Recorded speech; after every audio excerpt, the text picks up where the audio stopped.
When Emma sat across from me at our kitchen table, she couldn't even meet my eyes. The woman I had loved for 8 years, the woman I had planned a future with, was staring down at her untouched cup of coffee as if it could shield her from what she was about to say. Her voice trembled, though the words were sharp, rehearsed, and deliberate. Daniel. I think I want freedom. That sentence cut deeper than any blade. Freedom? From what? From me? From us? I looked at her, my chest tightening, searching for some flicker of love in her face. But all I saw was a strange mix of guilt and excitement, like someone who had already tasted a new life and found it intoxicating.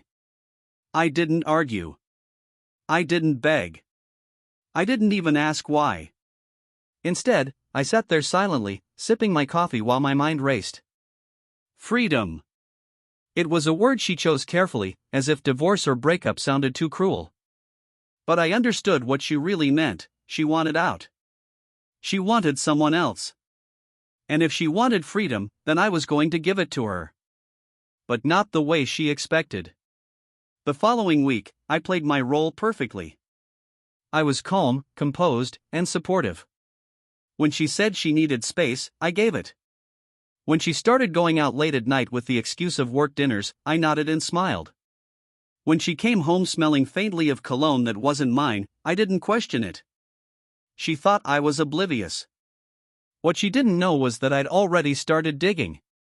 My best friend Mark, who worked in IT security, helped me pull records she thought were hidden: hotel bookings under a friend's name, late-night messages, a second phone she kept tucked away in her gym bag. And of course, the man himself, Ryan, her colleague. Younger, smooth-talking, single. It wasn't freedom she wanted. It was him. And while she was chasing her fantasy, I was preparing my next move. One Saturday evening, Emma came home dressed to kill. A black dress that I had never seen before, heels she claimed she'd borrowed from a friend. She didn't realize that I'd already tracked her credit card purchase for the whole outfit. She gave me a half-hearted smile. I'm going out with the girls tonight. Don't wait up. I kissed her cheek gently, pretending to buy her lie, and whispered, have fun. The moment she left, I got in my car and followed her. My suspicions were confirmed when she pulled up to a hotel downtown, her freedom waiting outside in the form of Ryan, who greeted her with a kiss bold enough to burn away any remaining doubt. I didn't confront them then. That would have been too easy, too emotional. No, I wanted her to feel the weight of what she had done. I wanted her to choke on the very freedom she had begged for. The trap was simple but devastating. Over the next few days, I quietly moved money from our joint account into one only I controlled. I gathered evidence, pictures, messages, videos that painted a crystal-clear picture of her betrayal. Then I spoke to a lawyer, ensuring that when the time came, Emma would walk away with nothing more than her so-called freedom. But the final blow had to be personal. Something she would never forget. So, I planned a dinner.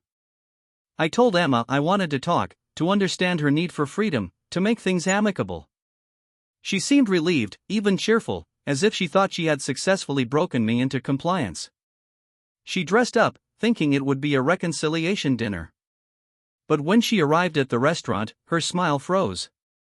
Sitting at the table wasn't just me. It was also Ryan. I had invited him personally. The color drained from her face as she slid into her chair. She stammered, What is this? I leaned back calmly, gesturing between them. I thought since you wanted freedom, we should all be honest. No more secrets, right? Ryan looked confused at first, then nervous as I placed a folder on the table and opened it. Inside were printed photos of their hotel meetings, screenshots of their late-night messages, even receipts from their little getaways. Emma's hands shook. Daniel, please. But I wasn't done. I pulled out the final document, the divorce papers. Already drafted, already prepared.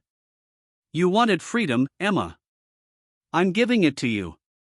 But understand this, freedom has a price. The house, the savings, even the car, you walk away with nothing.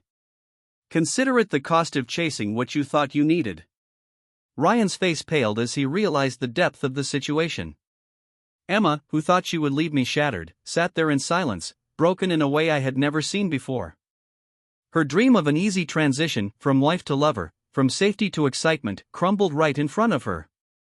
She whispered, "I didn't mean for it to go this far." I smiled coldly. But it did. And now, Emma, you're free. Exactly as you wanted. That night, I left her at the restaurant with Ryan, the man she had risked everything for. I walked away lighter than I had in months, not because I had lost her, but because I had finally reclaimed myself. Over the next weeks, she tried reaching out. Texts, calls, even showing up at my office in tears. She claimed Ryan wasn't who she thought he was, that she had made a mistake, that she wanted to come home. But every time, I gave her the same response: silence. Because the truth was, she had begged for freedom, and I had given it to her, along with the loneliness, regret, and emptiness that came with it.